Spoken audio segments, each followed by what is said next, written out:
अस्सलामु अलैकुम वरहमतुल्लाहि वबरकातुहू। नाज़रीन, इस्तक़बाल है फ़िक्र ख़बर स्टूडियो में। मैं रिज़वान अहमद नदवी मुल्की और आलमी अहम और ख़ास ख़बरों के साथ। तो नाज़रीन, सबसे पहले गज़ा के ताल्लुक़ से बात करेंगे कि वहाँ क्या हालात है जंगबंदी के बाद। तो गज़ा में जंगबंदी के बाद उम्मीद की एक किरण तो ज़रूर नज़र आई है, लेकिन तबाही की तस्वीर अब भी वही है। 2 साल की इस जंग ने सब कुछ तबाह कर दिया है। अब भी हज़ारों अफराद मलबे तले दबे हुए हैं। रिपोर्ट के मुताबिक अब भी 10,000 अफराद लापता हैं। वहीं गज़ा की सिविल डिफेंस के मुताबिक 5 लाख से ज़ायद अफराद एक बार फिर गज़ा सिटी लौट रहे हैं, मगर अब वहाँ न घर है, न बिजली है और न पानी। गज़ा के 15 लाख शहरी अपने घरों से महरूम हो चुके हैं, यानी कि आधी आबादी अब ख़ीमों में ज़िंदगी गुजारने पर मजबूर है। वहीं 17,000 मरीज़ ऐसे हैं जिन्हें फ़ौरी तौर पर बैरून मुल्क इलाज की ज़रूरत है। कल से सरहद से इमदादी ट्रक जो है वो दाखिल होने शुरू हो चुके हैं। अक़वाम मुत्तहिदा के इदारे की माने तो गज़ा के सेहत, पानी और तालीम के निज़ाम को दोबारा बहाल करने की तैयारी उनकी तरफ से की जा रही है। गज़ा की वज़ारत सेहत के मुताबिक सेहत निज़ाम की बहाली के लिए फ़ौरी तौर पर $7 अरब दरकार है, क्योंकि सेहत का ढांचा जो है मुकम्मल तौर पर तबाह हो चुका है। वहीं हमास रहनुमा इज़्ज़तुर रश्क ने कहा कि उनकी तंजीम दोस्ताना ममालिक के साथ मिलकर गज़ा में इमदाद की रवानी यकीनी बनाने की कोशिश कर रही है। वहीं कल यानी कि पीर को कैदियों का तबादला शुरू होगा, लेकिन सहायूनी हुकूमत ने गज़ा के कैदियों में से कई नाम जो है वो लिस्ट से खुफिया तौर पर निकाल दिए हैं, जिनमें कमाल अदवान अस्पताल के डायरेक्टर डॉक्टर हुसाम अबू सफ़िया और डॉक्टर मरवान का नाम भी शामिल है, जिन्हें इसराइली अफवाज ने अगवा कर लिया था। इसके अलावा उम्र कैद की सज़ा पाने वालों में अहम नाम जो है वो मुस्तफ़ा बरगूसी, अब्दुल्ला बरगूसी, अहमद सादात समेत कई जो अफराद शामिल हैं, जिन्हें कई बार जो है उम्र कैद की सज़ा सुनाई गई है। वहीं इस बताया जा रहा है कि इसराइल उन्हें रिहा करने को तैयार नहीं है। बता दें कि कल जो है ट्रंप मिस्र पहुंचेंगे, जहां शर्म एल-शेख में अमन सरबराही इजलास की वो सदारत करेंगी, जिसमें बताया जा रहा है कि 20 से ज़ायद ममालिक के रहनुमा शरीक होंगे। ये भी बताया जा रहा है कि ईरान को भी जो है उस इजलास में मदऊ किया गया है। इस इजलास का मकसद गज़ा की पट्टी में जंग का खात्मा, मशरिक़ वस्ता में अमन इस्तेहकाम के क़याम के लिए कोशिशों को मजबूत करना और इलाक़ाई सलामती और इस्तेहकाम में एक नए बाब का आगाज़ करना है। और जैसा कि सभी को बताया कि 2 साल की जंग ने इसराइल का असल चेहरा जो है बिल्कुल बेनकाब कर दिया है। तो अब जंग के बाद जो है दुनिया भर में फ़लस्तीनियों के साथ इज़हार यकजहती के लिए मार्च मुनाकिद हो रहे हैं, और वो भी बड़े बड़े। कभी जो मार्च होते थे वो सिर्फ गज़ा में हुआ करते थे, जहाँ वो फ़लस्तीनी रियासत की मांग और अपने हक़ वापसी की मांग किया करते थे, लेकिन आज ये मुज़ाहरे दुनिया भर में हो रहे हैं। लंदन में तकरीबन 5 लाख लोगों ने इस मार्च में हिस्सा लिया और अहले गज़ा को उनके हुकूक दिलाने और पायदार अमन का मुतालबा किया। और 2 साल की जंग के बाद ये कहा जा सकता है कि इसराइल ने गज़ा का ढांचा तो तबाह कर दिया है, लेकिन इसराइल की वो अखलाकी साख मुकम्मल तौर पर तबाह बर्बाद हो गई है, जिस पर उसने पूरे मगरिब की हमदर्दी का महल तामीर किया था। तो बढ़ते हैं मुल्क की खबरों की तरफ। यूपी के बागपत ज़िले में एक ऐसा लर्ज़ाखेज़ वाक़या सामने आया है जिसने सबको हिला कर रख दिया है। गंगनौली गांव में मस्जिद के एक आलिम दीन की बीवी और 2 मासूम बेटियों का कत्ल कर दिया गया है, और कातिल बताया जा रहा है कि कोई और नहीं बल्कि खुद उनके 2 नाबालिग शागिर्द थे। पुलिस के मुताबिक मुफ्ती इब्राहिम मस्जिद में दीनी तालीम देते थे।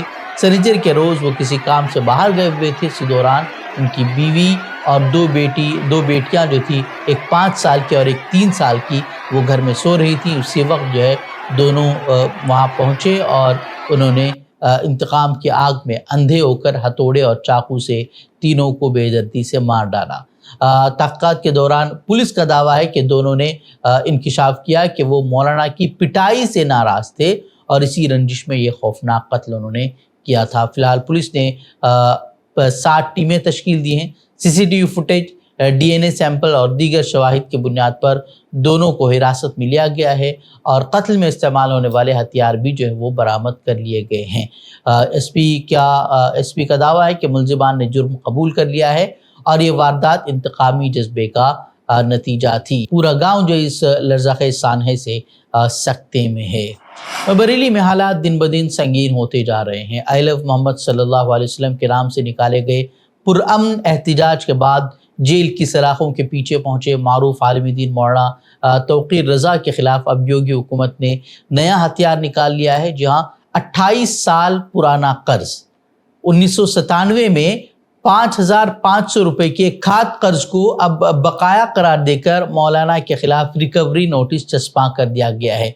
इंतजामिया का कहना है कि कर्ज अदा नहीं किया गया है और अब उनकी इमलाक फरोख्त करके ये वसूल किया जाएगा। मगर हैरत की बात यह है कि भूला हुआ कर्ज आयन उसी वक्त याद आया जब मौलाना जेल में हैं और उनके हामियों के खिलाफ बुलडोजर कार्रवाई की जा रही है।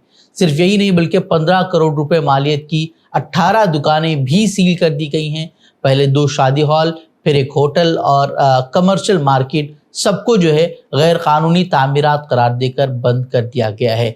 इंतज़ामिया सफाई तो दे रही है कि ये कार्रवाइयाँ फसादात से जुड़ी नहीं हैं बल्कि कानून से जुड़ी हैं, लेकिन सवाल ये है कि क्या वाकई ये सब इत्तिफाक है या फिर अहल मोहम्मद सल्लल्लाहु अलैहि वसल्लम कहने की सज़ा है। वही फतेहगढ़ जेल में जो मौलाना के हामी हैं वो कह रहे हैं कि ये महज इंतकामी कार्रवाई है, हुकूमत हर कीमत पर आवाज़ दबाना चाहती है, जबकि सरकारी अफसरान बज़िद हैं कि ये मामूल की कार्रवाई है और उसका एहतिजाज या मज़हब से कोई ताल्लुक़ नहीं है। अब देखना है कि 28 साल पुराने इस कर्जनामे की गूंज जो है वो कहाँ तक पहुँचती है। क्या इसे एक माली मामला है या फिर ये हिंदुस्तानी जमहूरियत में नई तर्ज की सज़ा का इशारा है।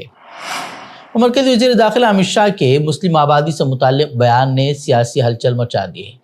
कांग्रेस ने शाह पर हिंदू मुस्लिम नफरत भड़काने और इंतखाबात से कबल पोलराइजेशन की सियासत करने का इल्ज़ाम आयद किया है। बता दें कि हफ्ते के रोज़ मरकज़ी वज़ीर दाखिला अमित शाह के दफ्तर ने एक पोस्ट में दावा किया था कि मुल्क में मुसलमानों की आबादी 24% हो चुकी है, मगर चंद ही घंटों के बाद इसे हज़फ करके कहा गया कि ये टाइपिंग की गलती थी। ताहम बीजेपी ने अपने मौक़िफ़ पर डटे रहते हुए कहा कि 2001 से 2011 के दरमियान मुसलमानों की आबादी 24% बढ़ी है और वो भी दरअंदाजी की वजह से हुई है। लेकिन इलेक्शन कमीशन की जानिब से बिहार में वोटर्स की खुसूसी गहरी नजरसानी यानी कि SIR ने इस दावे को भी झटका दिया है। कमीशन के मुताबिक 25 जून से 25 जुलाई के दरमियान 65 लाख वोटर्स को फहरिस्त से हटाया गया, जिनमें 22 लाख फौत हो चुके थे, 6 लाख के नाम 2 मरतबा आए थे और 36 लाख ने रिहाइश बदली थी। तहकीकात में सिर्फ 390 गैर मुल्की पाए गए, जिनमें से सिर्फ 76 मुसलमान थे। और समाजी कारकुन योगेंद्र यादव ने इंकिशाफ किया कि उन 390 में से भी ज़्यादातर हिंदू थे जो कि मुमकिना तौर पर नेपाल से आए थे, और सीमांचल के सिर्फ 10 अफराद पर दरअंदाज होने का शुबा जाहिर किया गया है, जिनमें से 5 थे और उनमें से 2 फौत हो चुके थे। इस इंकिशाफ ने दरअंदाजी के सरकारी बयाने पर भी सवाल खड़े कर दिए हैं, क्योंकि अगर बिहार जैसे सरहदी रियासत में सिर्फ चंद दर्जन गैर मुल्की मिले हैं तो फिर वो लाखों दरअंदाज कहाँ हैं जिनकी बात वज़ीर आज़म नरेंद्र मोदी और अमित शाह बार बार करते हैं। वैसे आने वाले बिहार, असम और मगरबी बंगाल इंतखाबात में ये मौजू जो है एक बार फिर बीजेपी के इंतखाबी हथियार के तौर पर इस्तेमाल किया जा सकता है। यही वजह है कि वज़ीर आज़म हो या वज़ीर दाखिला हो, इसको लेकर बार बार जो है वो बयानात देते रहे हैं। हालांकि इसमें कितनी सच्चाई है ये तो साफ नज़र आ रहा है। बिहार में असम्बली इंतखाबात की तैयारियां ज़ोरों पर हैं और सियासी जमातों के दरमियान नशिस्तों की तकसीम पर रसाकशी तेज़ हो गई है। जहां NDA और ग्रैंड अलायंस अब तक किसी हतमी नतीजे पर नहीं पहुंच पाए हैं, तो दूसरी तरफ जो है दूसरी जमातों ने अपने अपने उम्मीदवारों के नामों का ऐलान शुरू कर दिया है।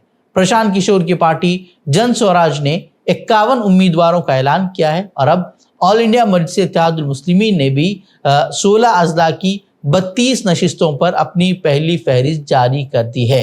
प्रेस कॉन्फ्रेंस में रियासती सदर और पार्टी के वाहिद MLA अख्तर उल ईमान ने कहा कि MIM इस बार पूरी ताकत से इलेक्शन लड़ेगी। उनके मुताबिक ग्रैंड अलायंस यानी कि इंडिया इत्तेहाद में शमूलियत न होने के बाद पार्टी अब तीसरा महाज बनाने की सिमत में काम कर रही है और इस इत्तेहाद की तफसीलात जल्द सामने लाए जाएंगे।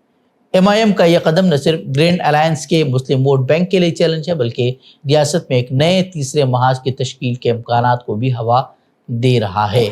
इजराइल और हमास के दरमियान जंगबंदी हो गई है, लेकिन एक नई जंग का आगाज हो गया है। पाक अफगानिस्तान सरहद पर फायरिंग के बाद अफगानिस्तान और पाकिस्तान के दरमियान हालात कशीदा हो गए हैं। सऊदी और कतर वजारत खारजा ने बयान जारी कर गहरी तशवीश जाहिर की है और दोनों मुल्कों से अपील की है कि वो बातचीत, हिकमत और तहम्मुल का मुजाहरा करें। पाकिस्तान ने अफगानिस्तान से हुए हमले को بلا اشتعال قرار دیا ہے، جس کے بعد افغانستان پر پاکستانی فوج کی جوابی کارروائی میں کئی افغان اہلکاروں کی موت واقع ہوئی ہے۔ پاکستان نے افغانستان کے کئی پوسٹوں پر قبضے کا بھی دعویٰ کیا ہے، جبکہ دونوں طرف سے حملوں کا سلسلہ جو ہے وہ جاری تھا۔ کل رات کی اگر بات کریں تو کل رات دونوں کی طرف سے حملے جاری تھے۔ وہیں افغانستان نے بھی پاک فوج کے 53 جوانوں کے مارے جانے کی اطلاع دی ہے، ساتھ ہی پاکستان پر حملے روکنے کا بھی انہوں نے اعلان کیا ہے۔ تو ناظرین اچھی خبریں، مزید خبروں کے لیے آپ ہماری ویب سائٹ www.fikrkhabar.com پر رخ کر سکتے ہیں۔ ویڈیوز کے لیے ہمارے یوٹیوب چینل کو سبسکرائب کریں۔ تو ناظرین اجازت دیں، السلام علیکم ورحمۃ اللہ وبرکاتہ۔